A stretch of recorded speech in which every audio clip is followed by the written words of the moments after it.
বাবা ভোলানাথ। বাবা আমার প্রণাম নাও বাবা।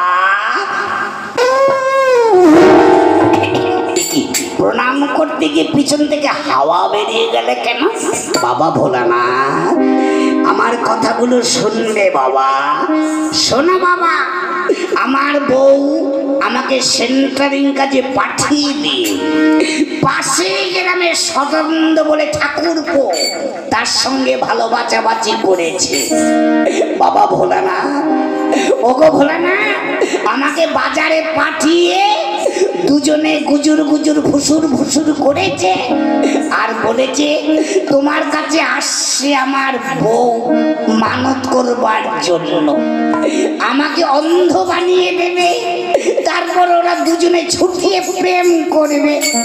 বাবা ভোলানাথ আজকে তুমি কোনো কথা বলবে না বাবা, তোমার পিছনে আমাকে একটু পেলেস দাও বাবা, একটু পেলেস দাও।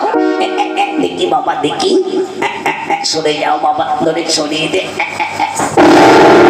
বাবা রে বাবা, ভোলাতে জটাই কি গন্ধ রে বাবা। বাবা ভোলানাথ তুমি তেল মাখনি বাবা, শ্যাম্পু করনি, তোমার মাথা থেকে এত গন্ধ বেরোচ্ছে কেন বাবা? চিন্তা করো না বাবা, তুমি চিন্তা করবে না, আমি আছি তো।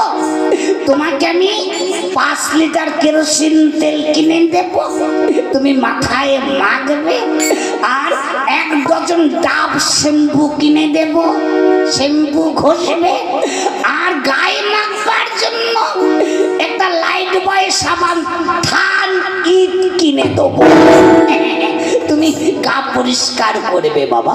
প্লেস দাও, তোমার পিছনে একটু প্লেস দাও, যা বলবার আমি বলবো তোমার পিছন থেকে, তুমি কোনো কথা বলবে না বাবা।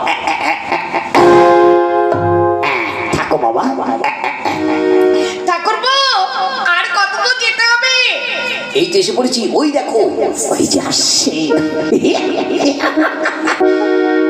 টনির মা তোমার টনি কত জনে না, যত মরে তোমায় চিনে না। ঠাকুরপো এই দেখো বৌদি কি সুন্দর জাগ্রত ভোলানাথ জেগেছে এখানে। বাবা বাবা, ঠাকুরপো দেখতে কত সুন্দর বাবা ভোলানাথকে। প্রণাম করো বৌদি। হে বাবা ভোলানাথ আমাদের প্রণাম নাও বাবা। বল তুই কিসের জন্য এসেছিস আমার কাছে? বাবা ভোলানাথ আমার কথাগুলো ভালো করে শুনবে। বল বল তুই কি প্রার্থনা করতে এসেছিস? শোনো বাবা ভোলানাথ, আমার স্বামীকে আমার একদম পছন্দ নয়। কেন রে, তোকে ভালোবাসে না? একটু ভালোবাসে না, মদ খায়, গাঁজা খায়, আমার শখ শান্তি পূরণ করতে পারে না। আমায় কি করতে হবে, কিসের জন্য এসেছিস আমার কাছে বল?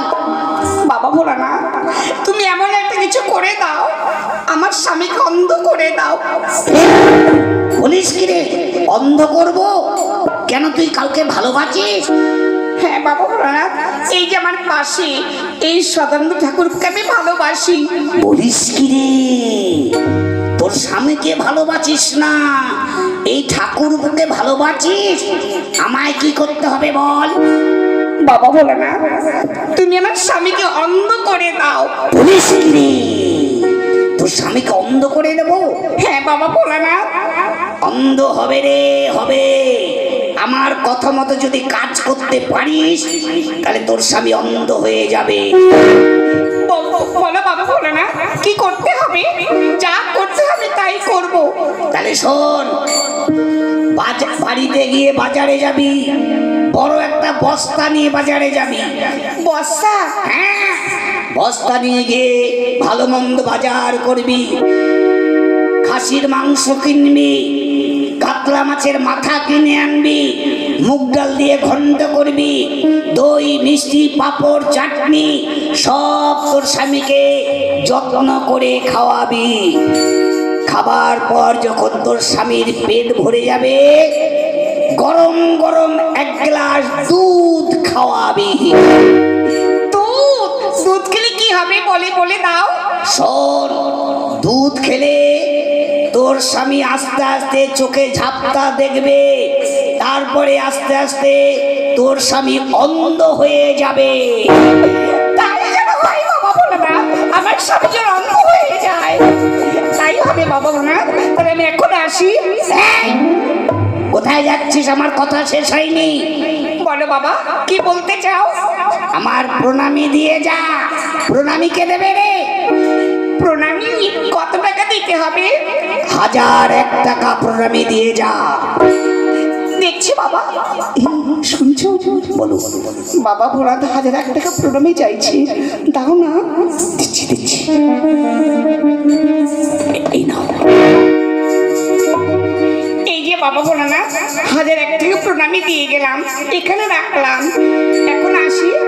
এই, আমার কথা এখনো শেষ হয়নি। আবার কি শুনতে চাচ্ছ বাবা ভোলানাথ? শোন, আমাকে 1 বান্ডিল বিড়ি আর একটা দেশলাই দিয়ে যা। তুমি কি বিড়ি খাবে? খাবো না কি করবো রে? লকডাউনে গাঁজার দাম, মদের দাম বেড়ে গেছে। এখন মদ গাঁজা ছেড়ে দিয়ে বিড়ি খাওয়া ধরেছি। ওগো, শুনছো কেমন বাবা ভোলানাথ বিড়ি খেতে চাইছে? কি করবো এখন? তোমার কাছে আছে? আচ্ছা আচ্ছা, দাও তাহলে। এই নাও।